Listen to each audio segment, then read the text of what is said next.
Se considera una obra maestra antigua. Pero ¿qué es auténtico? ¿Y qué un engaño? Me sorprendí porque creía que algunas piezas eran antiguas y resultaron no serlo. Estas obras de arte las descubrieron arqueólogos ambiciosos. Arthur Evans descubrió el Palacio de Cnossos. Llevó a cabo descubrimientos significativos y recaudó fondos para más excavaciones. El rey George V lo nombró caballero. Por otro lado, Luigi Pernier descubrió Festo y no halló nada extraordinario. Apenas le quedaban fondos hasta que encontró el disco de Festo, el artefacto escrito más antiguo de Europa. Pernier aportó un gran descubrimiento y consiguió excavar el Palacio de Festo en solo un par de años. Buscaba fama y dinero. A Evans y Pernier los ayudaron dos magníficos restauradores, los Gilieron, padre e hijo. ¿Estamos ante el cuarteto que reinventó el pasado?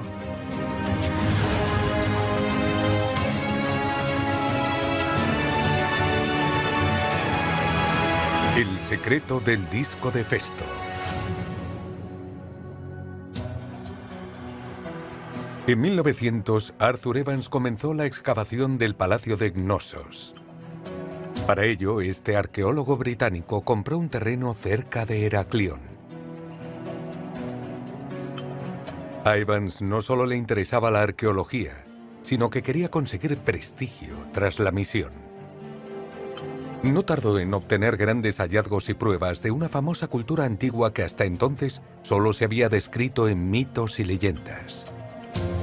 Según historias antiguas, el laberinto de Cnossos fue el hogar del Minotauro, mitad hombre y mitad toro, que se quedaba acechando para devorar a los humanos.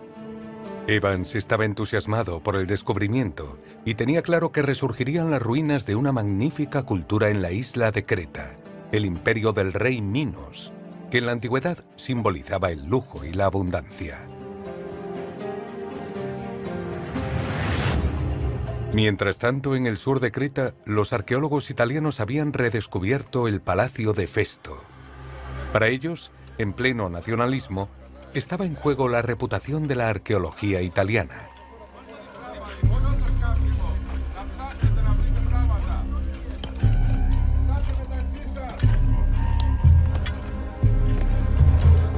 Al igual que Arthur Evans en Cnossos, el líder de las excavaciones, Luigi Pernier, estaba dispuesto a hallar algo único. Finalmente, logró su objetivo. Ahora, en la capital cretense de Heraclión, el disco es el principal atractivo para los visitantes del Museo Nacional. Un icono de la cultura minoica, como el busto de Nefertiti en Berlín. Sin embargo, sigue habiendo discrepancias. Algunos afirman que el disco de Festo es un engaño. Si eso es cierto, ¿quién estaría involucrado? El arqueólogo británico trabajó junto con el restaurador veterano Émile Gilieron. La idea popular que tenemos hoy de la vida minoica se debe al trabajo de Gilieron bajo la supervisión de Evans. ¿Pero fue así exactamente? Hoy en día los expertos cuestionan el método de Gilieron. La asombrosa carrera de Émile Gilieron comenzó en 1877, cuando este suizo llegó a Atenas. La ciudad experimentó una época de resurgimiento durante esta década. Como Grecia se acababa de independizar del Imperio Otomano, los ricos invirtieron en educación y arte. A la sombra de la Acrópolis, un millonario que luego consiguió mucha fama mandó construir una villa espectacular. Heinrich Schliemann ganó una fortuna con el comercio de oro y armas. Después decidió cumplir el sueño de su juventud, redescubrir Troya y Micenas, las ciudades de los héroes de Homero.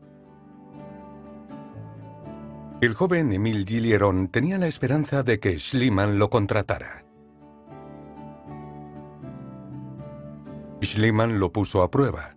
Al menos esta es la historia que conocemos. El arqueólogo le dio a Gilieron 3 fragmentos de un fresco y le pidió que reconstruyera el cuadro completo. Al principio Gilieron estaba perdido, pero entonces Émile reprodujo un cuadro complejo gracias a su imaginación. Dibujó una auriga con una lanza.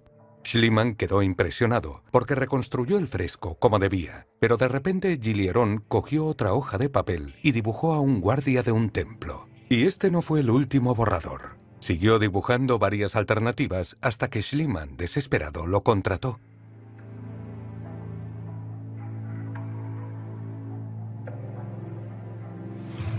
Tras el fallecimiento de Schliemann, Arthur Evans trajo a Gilieron a Creta. Evans tuvo mucha suerte, porque poco después de comenzar las excavaciones, tuvo algunos hallazgos significativos. Y justo hacía falta reconstruir otros fragmentos. Émile Gilieron continuó trabajando en Cnossos, del mismo modo que lo hizo para Schliemann. Su hijo lo acompañó en Creta. El joven también se llamaba Émile. La isla era un paraíso para los arqueólogos. El hijo de Émile se fijaba en las estructuras clásicas que habían excavado y en las expresiones faciales de los cretenses. Era evidente que el joven Émile no solo había heredado el talento de su padre para dibujar, sino también sus habilidades como emprendedor. Según críticos posteriores, heredó una actitud deshonesta a la hora de la verdad. Gilieron estaba dispuesto a convertir a su heredero en un héroe, si es lo que quería.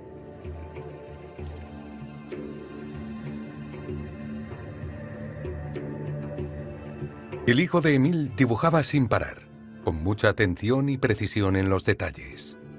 Varios años después ocupó el puesto de su padre en el equipo que excavaba en Cnossos. Durante 4 décadas, los Gilieron fueron la imagen de la antigua Creta que se difundió por todo el mundo y que se sigue identificando actualmente a pesar de las discrepancias. La de una isla paradisíaca, en medio del mar, oscuro como el vino, una tierra hermosa y rica rodeada de agua, como proclamó el poeta Homero. La Escuela Francesa de Atenas es un punto de encuentro para artistas y científicos. Su director es Alexandre Farnoux. Hace unos días, este arqueólogo accedió a archivos privados de la familia Gilieron con el fin de analizarlos como profesional.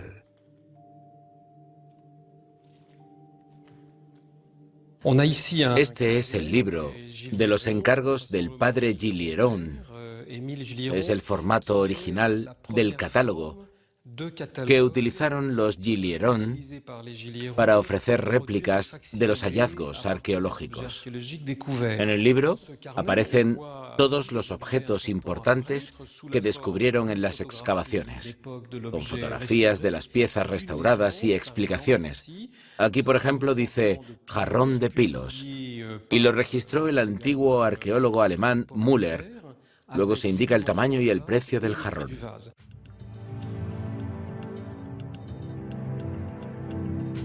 Durante mucho tiempo, los arqueólogos solo ofrecían representaciones lo más fieles posibles de los hallazgos arqueológicos originales con la ayuda de ilustradores que los dibujaban con acuarelas.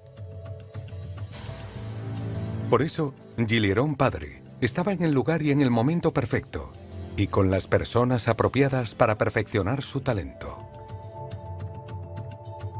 Debía plasmar los matices del color y la intensidad en el momento del descubrimiento.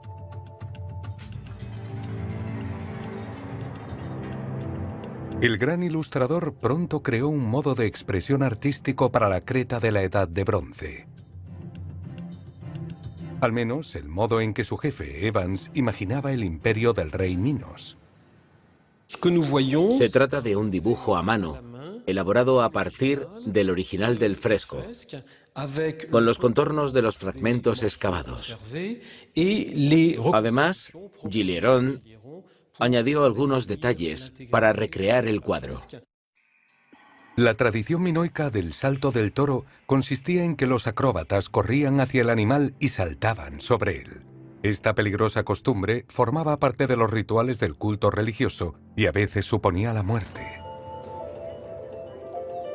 La fiebre cretense se apoderó de Europa y Estados Unidos. Las obras de arte que se descubrían inspiraron a artistas y diseñadores de moda, aunque otros las desestimaron como pura fantasía arqueológica. Los Gilieron dibujaban escenas como si estuvieran en una cinta mecánica, que luego coloreaban con acuarelas. Este es un detalle del fresco de la procesión. Fue una especie de práctica realista, que luego se reprodujo y se vendió en toda Europa. El príncipe de los lirios es un ejemplo innovador del método de trabajo de Gilieron. Él simplemente reinventó la figura. En cuanto al fresco del príncipe, sabemos que en realidad partieron de frescos completamente distintos para dibujarlo. Gilieron lo hizo porque Evans se lo pidió con el fin de ilustrar el imperio minoico. Este hecho nos sigue impresionando a los expertos, aunque hoy en día se conozca la historia con más detalle. Arthur Evans siguió con las excavaciones.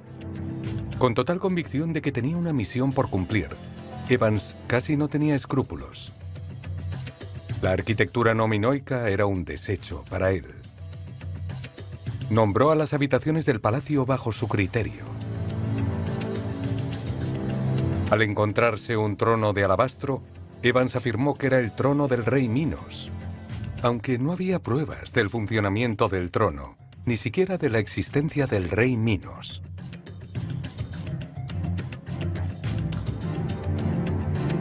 No tardó en ganarse el reconocimiento de su país. El rey George V lo nombró caballero.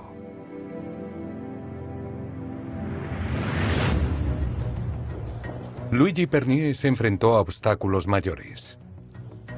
En el sur de la isla, donde excavaba, la costa era lóbrega y poco atractiva. Los primeros arqueólogos allí debían saber escalar porque muchos de los yacimientos estaban en valles remotos o en montañas altas, lugares de difícil acceso.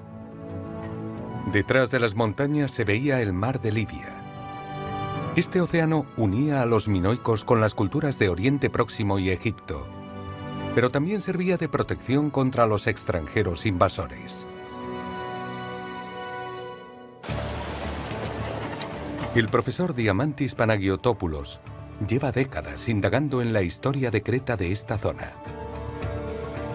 Sus arduas expediciones con la ayuda de caminos polvorientos han valido la pena, porque aparte de los principales complejos palaciegos, había muchos lugares de culto que los expertos apenas habían investigado.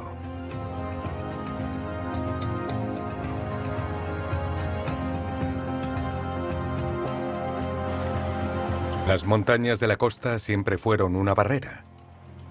En el pasado contuvieron a los invasores que pretendían atacar Creta, mientras que hoy dificultan el paso a los viajeros más curiosos.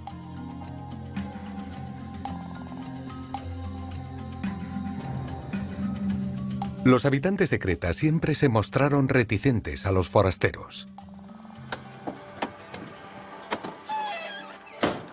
Del mismo modo, quienes deseen excavar aquí necesitarán la ayuda de un lugareño.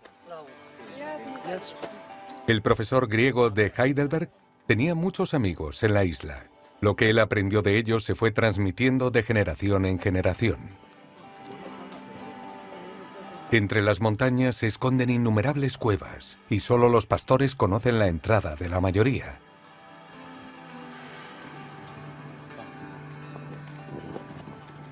Para los cretenses, las cuevas siempre han sido un lugar sagrado. Allí nacían los dioses, incluido el padre de todos, Zeus. Los arqueólogos siguen hallando objetos sorprendentes en estos lugares sagrados, como hachas de culto de doble filo hechas de bronce u oro, y sacerdotisas de arcilla, o son representaciones de diosas. Confirman el mito de que Creta era un matriarcado, una sociedad gobernada por mujeres.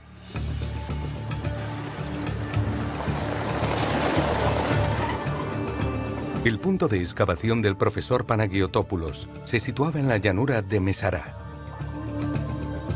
En la actualidad, la zona está despoblándose. Se están abandonando un gran número de aldeas. Sin embargo, durante el periodo minoico, muchos se instalaron en la cima de la colina. Los restos se han excavado y analizado. Nos interesa averiguar por qué una determinada región alcanzó su auge en algunos periodos de la historia, pero en otros la abandonaron. El motivo no es el clima, porque durante los últimos 4000 años casi no ha cambiado. No obstante, tras el declive de la cultura minoica, Creta nunca volvió a cobrar la importancia que consiguió en su época dorada.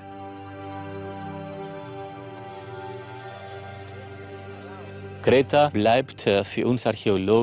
sigue siendo un rompecabezas, incluso 100 años después de los primeros grandes descubrimientos a principios del siglo XX.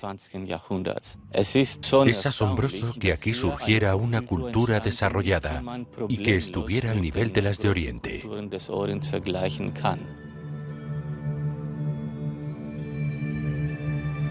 Durante miles de años, el suelo fértil de la llanura de Mesará constituyó una fuente de prosperidad. Fue la base del desarrollo cultural y del poder político.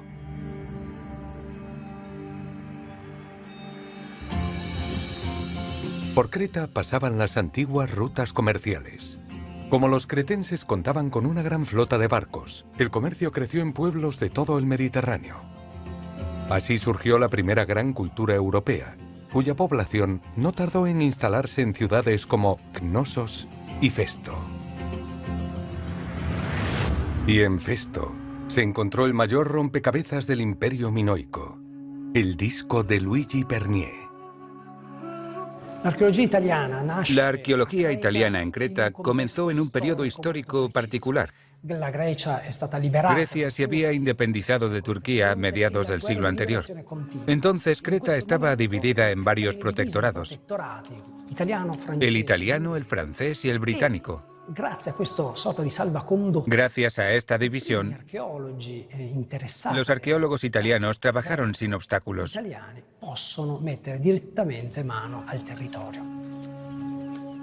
Los primeros arqueólogos, como Luigi Pernier, tuvieron que explorar Creta subidos en burro.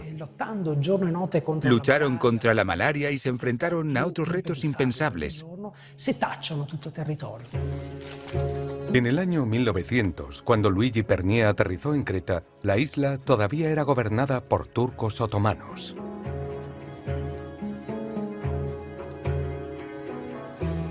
En ese momento, que la primera gran cultura europea hubiese florecido allí parecía increíble. Sin embargo, Pernier halló pruebas del pasado por todas partes. En la época de los romanos, la llanura del Mesará se gobernaba desde Gortina. Este es el Gran Código, el texto legal más antiguo de Europa.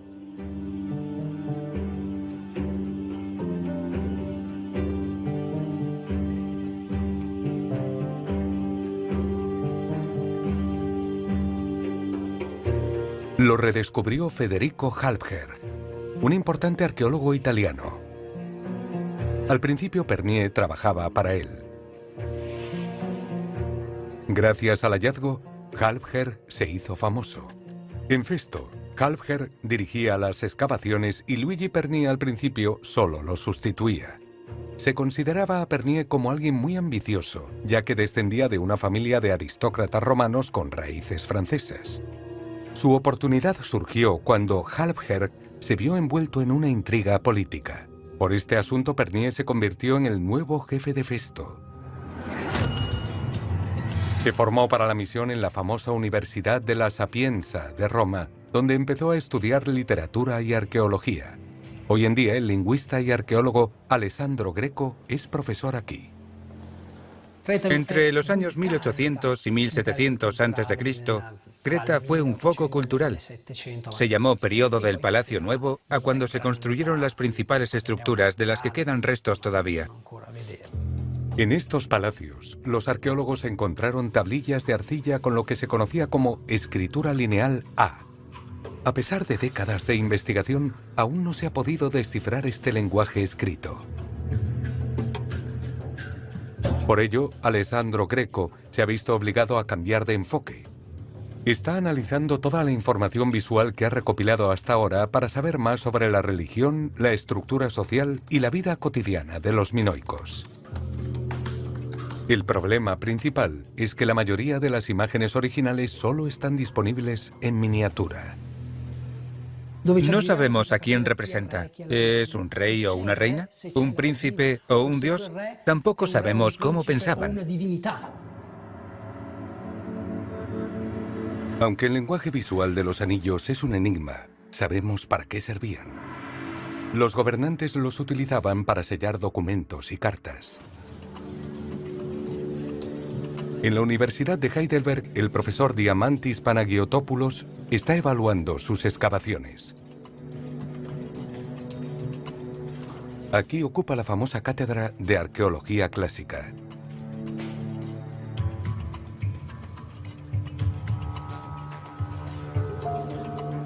El trabajo práctico de un arqueólogo implica analizar y almacenar los documentos.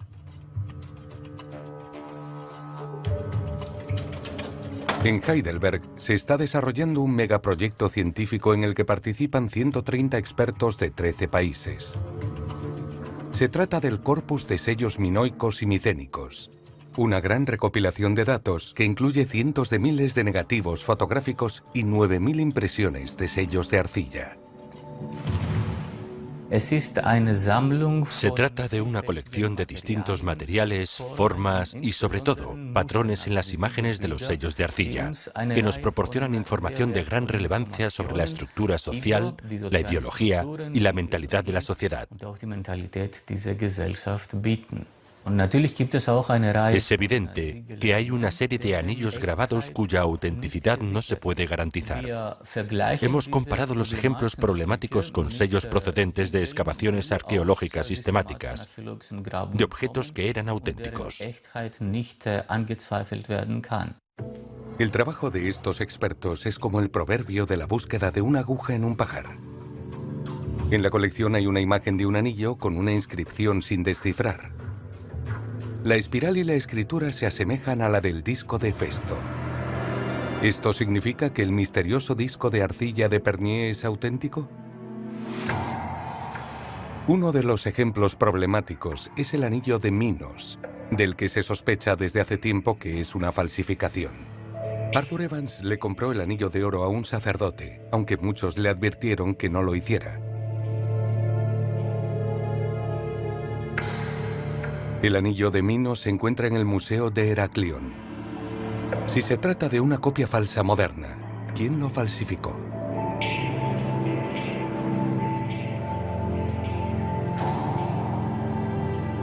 Una vez más, el apellido Gilieron figura como principal sospechoso. ¿Los Gilieron falsificaron piezas durante décadas? La prueba definitiva se encuentra en el Museo de Heraclión, pero es inaccesible.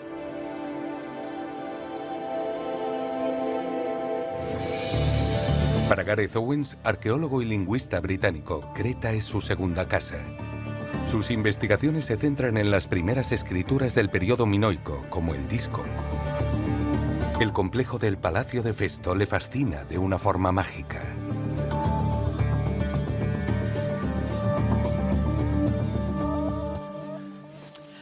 La civilización minoica del segundo milenio antes de Cristo se basaba en la economía palaciega. Los palacios como este, en Festo, eran el centro de la burocracia y la religión. Gareth Owens se conoce cada rincón de este palacio en ruinas. Durante décadas ha estado analizando cada detalle, como la famosa sala del trono de la reina. En los Pithoi, como este, se guardaban las ganancias comerciales de los cretenses. Hasta hoy, las urnas tradicionales eran de arcilla, como se hicieron durante milenios.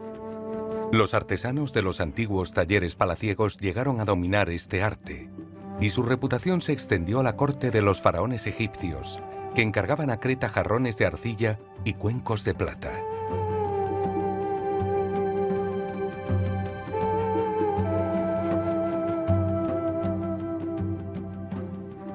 Los palacios minoicos y la economía cretense dependían mucho de los productos agrícolas.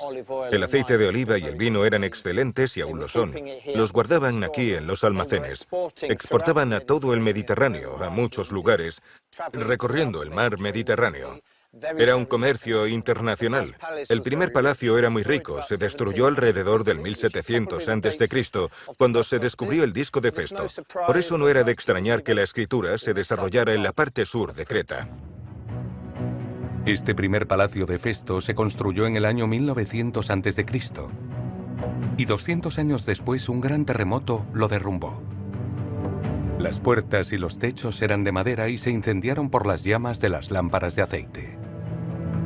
Debió de ser un infierno. Aunque habían construido el edificio de una forma especial, no resistió al fuerte terremoto. El fuego se extendió a gran velocidad. Los habitantes huyeron despavoridos, pero muchos no sobrevivieron.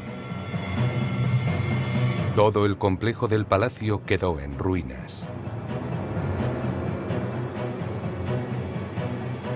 El disco de Festo vivió la catástrofe y se quemó de forma deliberada.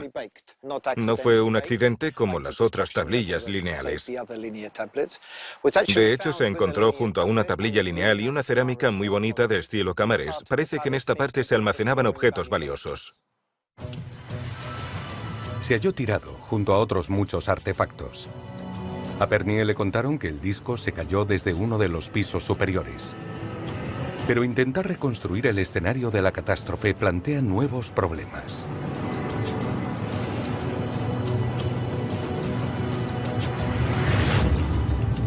¿Cómo es posible que un disco de arcilla frágil sobreviviera a una caída de varios metros, chocara contra el suelo de piedra y no presente ningún rasguño? Una pregunta clave para la que ni Luigi Pernier ni su sucesor en Festo tenían una explicación.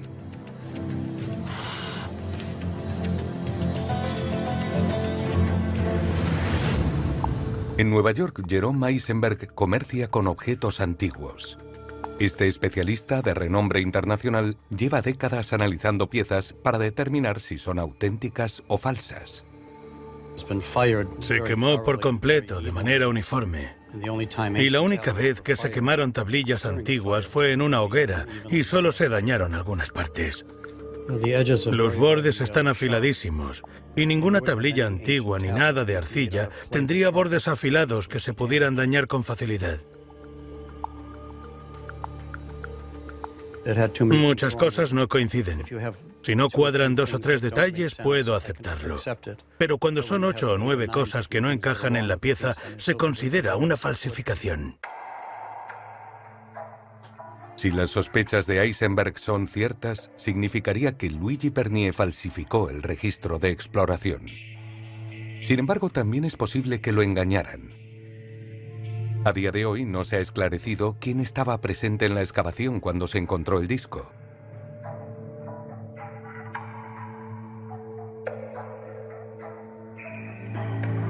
Alessandro Greco cree que es impensable que el propio Pernier hubiera falsificado el objeto. Luigi Pernier logró algo increíble. Excavó e incluso analizó todo el palacio en un periodo de unos pocos años. Además de las excavaciones que llevó a cabo, Luigi Pernier trabajaba en Florencia como inspector de antigüedades. Su jurisdicción incluía el Museo Arqueológico de la ciudad. Los hallazgos de la época etrusca ocupan un lugar de prestigio en la colección. Los etruscos fueron uno de los pueblos más poderosos del Mediterráneo. Paola Rendini es especialista en escritura etrusca.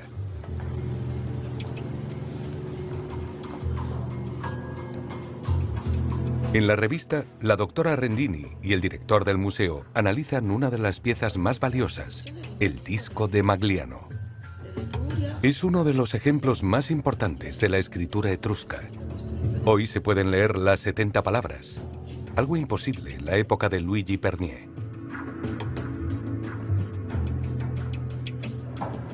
Mide 8 centímetros de diámetro, la mitad del tamaño del disco de Festo. Las palabras y las frases están separadas por puntos. y en el disco de Festo por líneas verticales. Se encontró a finales del siglo XIX, en 1882. El Museo Arqueológico de Florencia lo compró en 1888. Es un objeto extraordinario, porque está hecho de plomo. Mide 8 por 7 centímetros. No es muy grande, pero contiene uno de los ejemplos más antiguos de escritura etrusca. Cerca de donde se halló, se descubrió un cementerio etrusco, con tumbas aún más antiguas, de finales del siglo VII y principios del 8 a.C. Este objeto de culto se originó 1000 años después del incendio del Palacio de Festo. El intercambio cultural entre etruscos y minoicos parece imposible. No obstante, la gran similitud entre los dos discos es inexplicable. Sin embargo, mientras trabajaba en Florencia, Luigi Pernier pudo haber analizado con detalle el disco de Magliano antes de descubrir el disco de Festo en Creta. Desde el punto de vista de Jerome Eisenberg, se trata de una pista clave. Reúne características únicas. No es similar a ninguna otra obra de arte antigua.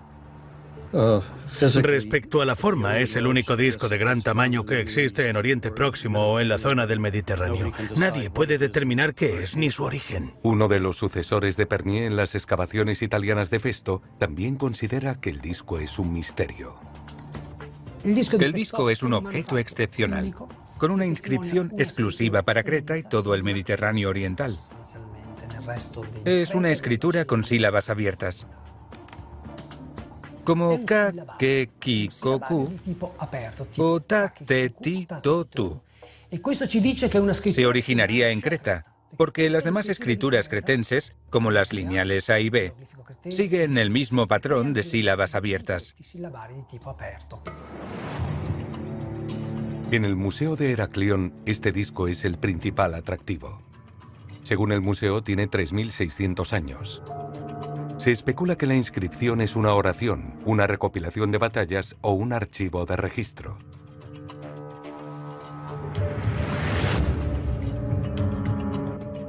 Lo que se ha comprobado es que el disco tiene un diámetro de 16 centímetros. Hay 45 símbolos distintos grabados en forma de espiral, desde el borde hasta el centro, que forman un total de 242 símbolos.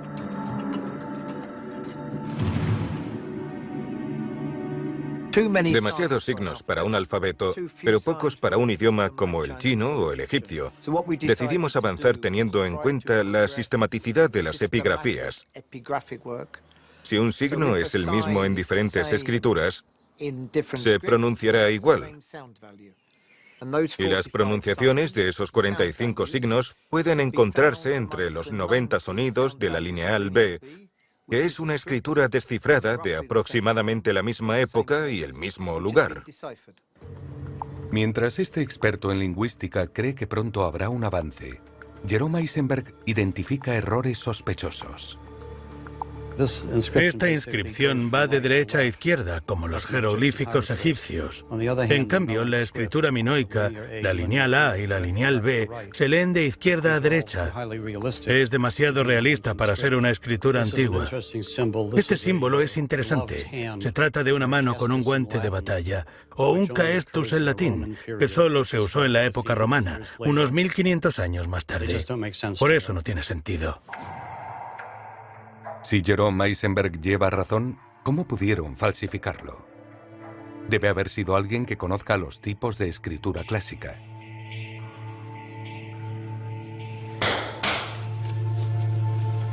Conseguir la materia prima para el disco de arcilla no habría sido un problema, porque hay alfareros cerca de Festo.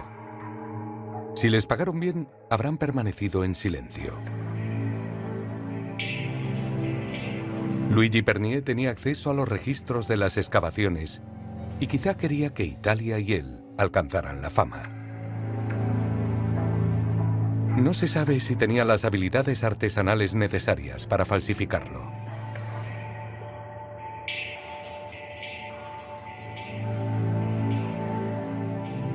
Aunque el dibujo en espiral parezca fácil, los símbolos se imprimieron con sellos moldeados en un proceso muy sofisticado. Jerome Eisenberg cree que Pernier encargó la fabricación del disco. Se rumoreaba que Gilieron estuvo en el descubrimiento del disco y que Pernier no estaba, que estaría echándose la siesta. Es imposible determinar las circunstancias exactas en las que se encontró el disco de Festo. Ningún arqueólogo fue testigo de ello. Que los Gilieron vuelvan a estar implicados en una falsificación arqueológica quizás signifique algo. ¿Primaban la avaricia antes que la moral?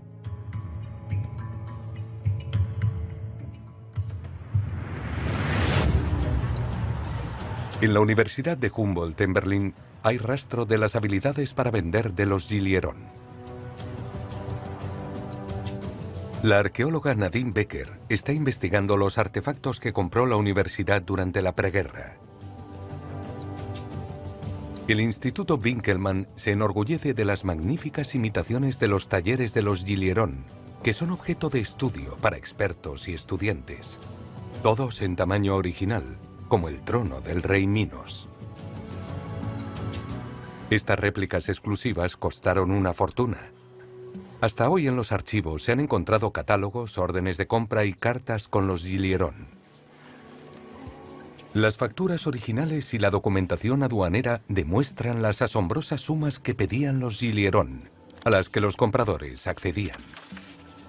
Las réplicas metálicas se elaboraron en la fábrica de metales de Württemberg, WMF, con un procedimiento técnico revolucionario en su momento, la galvanoplastia.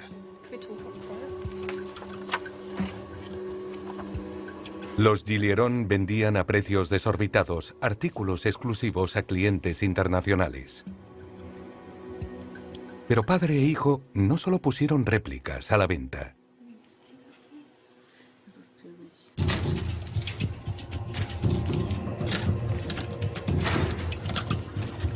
Unos expertos de los prestigiosos museos de Boston y Toronto también han identificado indicios de actividades delictivas. El museo la compró en 1931. Es una figura preciosa, ¿verdad? El señor Arthur Evans la llamó Nuestra Señora del Deporte. Algo que me llama mucho la atención es el hecho de que lleve esta bragueta de oro, porque esa armadura protegía los genitales de los hombres. Oh, qué inapropiado. No es del todo apropiado. Es interesante también que la mayoría del marfil que apareció a principios del siglo XX después de Cristo se utiliza en figuras femeninas. Y esto se debe a que Arthur Evans buscaba más las representaciones de una deidad femenina, la de esta diosa madre. Por eso la llamaría Nuestra Señora del Deporte. Es una referencia directa a la Virgen María. El Museo de Bellas Artes de Boston. Una figura de marfil de la época minoica formaba parte de la colección. Hasta hace poco. Ahora se ha desterrado a los archivos. Todo un revés para la diosa de las serpientes.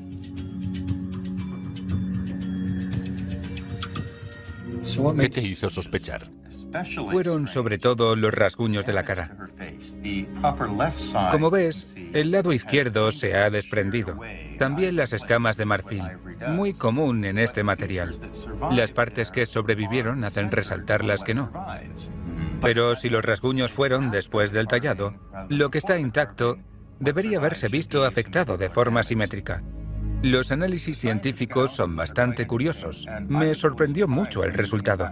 Si la estatuilla es antigua, el marfil debería datar del año 1450 después de Cristo. Cuando llegaron los resultados no podía creérmelo, porque sí, eran del 1450, pero de antes de Cristo. Si la muestra que se analizó no es falsa, es demasiado nueva para ser marfil de la época minoica. ¿Quién crees que la esculpió? Debe ser alguien que conozca muy bien el material arqueológico. Podría ser el equipo de los Gilleron, que trabajaba para Evans y consiguió montar un negocio rentable fabricando réplicas. Disponían de las herramientas para obtener este tipo de falsificaciones. Jerome Eisenberg cree que esta investigación reafirma su hipótesis. Asistí a una exposición de arte antiguo en Boston, en Cambridge, y me impresionó la cantidad de obras que, en mi opinión, eran falsas. Entre 1958 y 1965 compré unas 40.000 piezas, y de ellas, unas 22.000 eran de Egipto. Me convertí en un experto en detectar falsificaciones. ¿Están admirando los visitantes del Museo de Heraclión una falsificación ingeniosa como afirma Jerome Eisenberg? Algunos descubrimientos arqueológicos recientes apuntan que el disco es auténtico. Este museo también expone un hacha de bronce. En el medio del hacha de doble filo hay 3 líneas con signos grabados que se solapan. Los lingüistas expertos como Gareth Owens observan un paralelismo con los símbolos grabados en el disco. Gareth Owens y sus compañeros se han alejado de la antigua ciudad de Festo para resolver el último misterio de la escritura más antigua de Europa. En su opinión, se ha avanzado en la investigación. Cree que el texto del disco ya se puede descifrar y leer.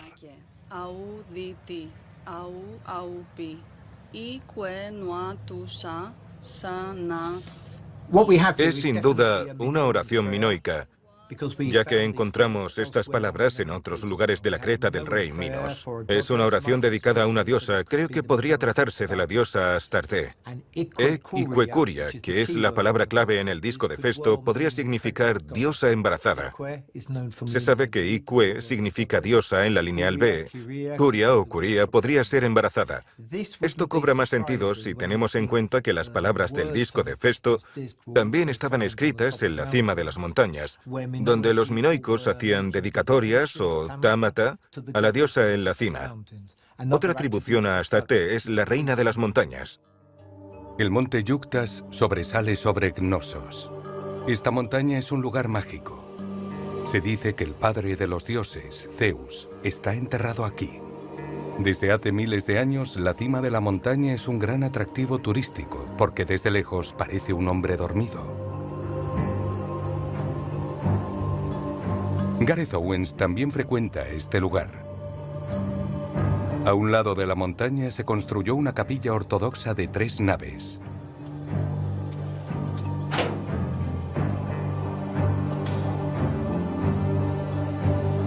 Los arqueólogos se dieron cuenta de que durante la época minoica había un edificio sagrado de 3 naves, hace casi 4.000 años.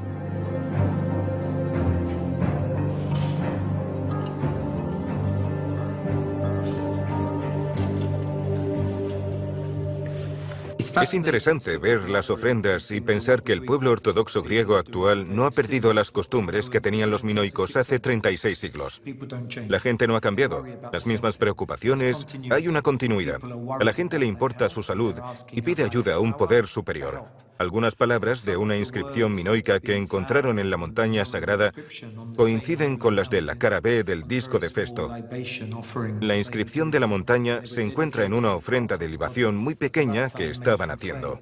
Y escribían dedicatorias en partes del cuerpo, pero entonces eran de arcilla, no solo de plata. Hace poco se halló un cuenco de sacrificio que parecía insignificante. Contiene símbolos lingüísticos grabados que nunca se habían visto y son casi idénticos a los del disco.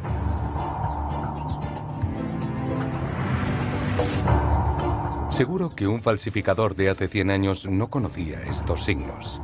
¿Este hecho implica que el disco no es una falsificación? El disco de Festo es un problema. La arcilla no es la misma que la de Creta. No sabemos de dónde procede porque no la hemos analizado. Y el museo no nos da permiso para analizar el disco. Ni siquiera podemos tocarlo. Berlín, el Museo Egipcio. Se empieza a rumorear que el busto de la bella Nefertiti es una falsificación. Una investigación científica despejará las dudas, a pesar del gran riesgo que supone el traslado.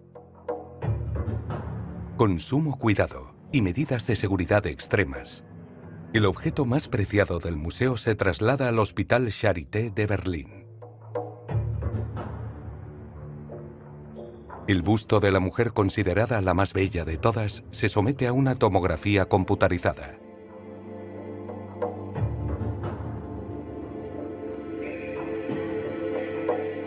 Ya están los resultados de la prueba que tan importante es para la isla de los museos de Berlín. El famoso busto no es una falsificación de la época moderna. El riesgo y el coste han merecido la pena. Al Museo Halle también se le plantea un problema. Este museo alberga un objeto espectacular: el disco celeste de Nebra. Un disco de bronce con adornos de representaciones de los cuerpos celestes en oro. Este increíble hallazgo lo encontraron ladrones de tumbas. Ahora, algunos afirman que el disco podría ser una falsificación. Un análisis mediante técnicas científicas despejará las dudas. El amplio estudio técnico se realiza en el acelerador de partículas BESI de Berlín. Con la ayuda de rayos X de alta intensidad, se puede determinar la composición del revestimiento de oro sin dañarlo. Finalmente, se obtiene un resultado concluyente. Este disco es el calendario más antiguo que conoce la humanidad. Pero ¿qué hay del disco que es el principal atractivo en Heraclión? En el centenario del descubrimiento del disco de 1908 a 2008, volví a contactar con el director del museo y me dijo que, como es un tesoro nacional, no se podía tocar ni mover. Y en el caso de ser una falsificación, provocaría un impacto negativo en el turismo. Todos los años, millones de turistas viajan a la isla de Creta. El turismo es la actividad comercial más importante. De él depende la mitad de la economía de la isla. Cnosos, Festo y el Museo de Heraclión son de gran interés público y fundamentales para este gran negocio. ¿Preguntas específicas? No se aceptan. Sigue habiendo sospechas sobre la autenticidad de la colección del Museo Nacional. ¿Es una réplica la que representa al grandioso mundo de los minoicos? ¿La idearon Arthur Evans y Luigi Pernier y la fabricaron los Gilieron? Los Gilieron crearon el fresco del recolector de azafrán a partir de pocos fragmentos. Sin embargo, los hallazgos posteriores demuestran que la figura que representa en realidad es un mono. Jerome Eisenberg lo tiene muy claro. El disco de Festo es falso y Luigi Pernier es un estafador. Necesitaba fondos para las excavaciones. También quería conseguir prestigio por descubrir una obra famosa. Buscaba fama y dinero. Arthur Evans también se quejaba de que necesitaba financiación y que gracias a sus descubrimientos en Cnosos, gente acomodada aportó dinero. Arthur Evans logró cumplir su sueño. En Creta se expandió durante 40 años su visión personal del palacio del rey Minos. Otro de sus objetivos fue la fama del Imperio Británico y acabó llamándose a sí mismo Sir Arthur Evans. Aunque los críticos comparen a Cnosos con Disneyland, todos los años millones de visitantes pasean por las estructuras de yeso y hormigón. En la actualidad, algunos arqueólogos abogan por desmantelar la ciudad de Cnosos de Evans. El palacio de Cnosos sigue igual. Así es como la gente se imaginaba el mundo minoico en el 1900 a.C. La reputación de los Gilieron merece restaurarse porque ¿cómo juzgamos la historia del arte desde una perspectiva moderna? ¿Como si estuviéramos en un tribunal condenándola? Es injusta. Cuando se trata de una obra científica, siempre hay que tener en cuenta la época de su creación. El que los hallazgos de Heinrich Schliemann y Arthur Evans hayan repercutido tanto se debe en parte al trabajo de los Gilieron. Ellos influyeron en la imagen que se creó de la primera gran cultura europea. La idea de que la Creta del rey Minos era un paraíso en la tierra y sus súbditos eran amantes del arte. Al igual que su padre, a Émile Gilieron nunca le acusaron de falsificar una obra de arte. Montó un negocio en Atenas. Esta empresa familiar fabricó réplicas de objetos antiguos hasta la época moderna. En Festo, Gareth Owens casi ha conseguido su objetivo tras analizar durante décadas el misterioso disco. En su opinión, este disco es uno de los ejemplos más importantes de la escritura antigua. Creemos que hemos aportado una lectura más fiel que la que había antes. Y esperamos que sea de utilidad para que la gente pase a la siguiente fase, que es la de intentar comprender. Jerome Eisenberg reafirma su opinión, a pesar del logro de Gareth Owens. Sigo creyendo que es una falsificación. No tengo dudas. Las sospechas que se levantaron a lo largo de décadas sobre la autenticidad del disco no parecen haber perjudicado la carrera de Pernier como arqueólogo. Durante 30 años se estuvo investigando en Festo, dejando a un lado las dudas y a todos los escépticos.